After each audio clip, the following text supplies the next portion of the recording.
Well, as everybody knows by now, in an early morning raid by the FBI, longtime Donald Trump confidant and ally Roger Stone was arrested following an indictment handed down by Robert Mueller, the special prosecutor's office.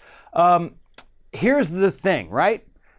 Roger Stone has been a major bad guy in American politics since 1972. At that time, he worked on Richard Nixon's re-election campaign, and that was the whole Watergate scandal. So Stone was right there when all that happened, and he's pretty much been a scumbag ever since. So a lot of people are celebrating today, not just because of these new indictments and what they say about what he did for Trump or the Trump campaign, but also because this is a guy who's been screwing around with American politics for decades, and it's nice to see him finally get a little comeuppance. So, what do the indictments say? There's 7 indictments against Roger Stone for things like perjury, which was his lying to Congress. There is obstruction of justice and witness tampering, which involves a radio host named Randy Credico, I believe his name is. And what happened was that Stone was communicating with Credico, who was also in communications with WikiLeaks. And Stone was telling Credico to, no, do not tell the FBI the truth. Do not tell them what we've been doing. To which Randy said, yeah, I think it's a mistake to lie to the FBI.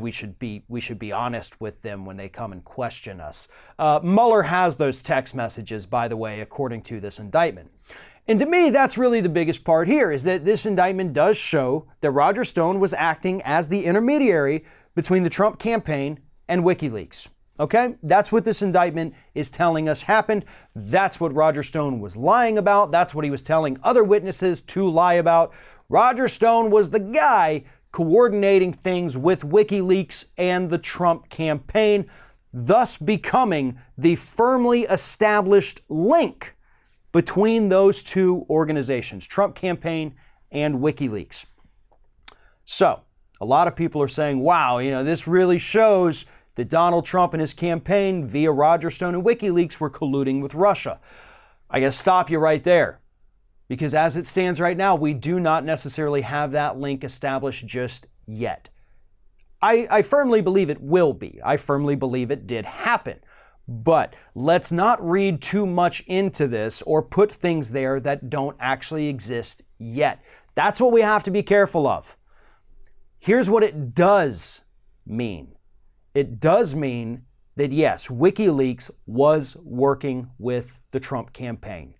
Whether it was through Stone, through Donald Trump Jr., who I'm sure right now is probably shaking a little bit, thinking that the next round of indictments are surely going to hit him, as many have actually predicted that the next indictments, months ago, they said, oh, probably it'll be Roger Stone first, then short time after, we're going to see Kushner and Trump Jr. Well, now that we got Stone, those two are next on the list. And the indictment does also show that Stone was coordinating with an individual, a top Trump campaign official, although it does not list that person's name because they don't have to list the person's name. Actually, they're not even allowed to if that person hasn't been charged with a crime. That's why we don't know it, but don't worry, Robert Mueller does. So again, we've got the clear link.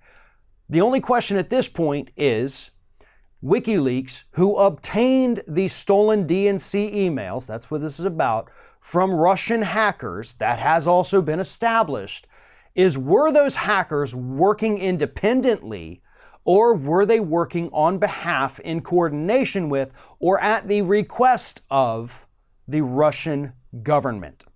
See, that is the link that has yet to be firmly established. Again, does it exist in my view, based on everything we've seen? I'm confident that it exists, but it hasn't been able to be proven yet.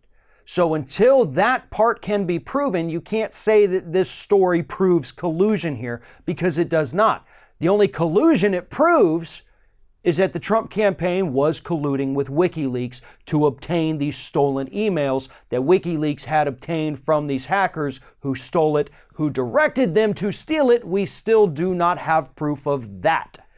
But this is a big step. This is a positive step. This is a good thing. This is a story that you should go out there and be happy about. I'm not trying to rain on anybody's parade and say it doesn't mean what you think it means, because it does mean really bad things for the Trump administration, the Trump family, and everyone who worked with Roger Stone at this point. More indictments will be on the way, and my guess is that they could be on the way very soon. Another thing people are wondering is, will Roger Stone flip on President Trump? Well, Trump has bragged in the past that Roger Stone would never flip on him. Stone has insisted that he would never flip. He would never turn on Donald Trump. But then again, when you look at the guy and the cartoon villainish photographs of him, he certainly seems like the kind of guy who would talk a big game, but then if you put him in a tiny room with an FBI agent or even Robert Mueller himself and threaten him with a few years behind bars, perhaps, this guy's fairly old, perhaps his last few years, the rest of his life behind bars, my bet is that you put enough pressure on him, doesn't even really have to be that much, and this guy's going to start singing like a canary.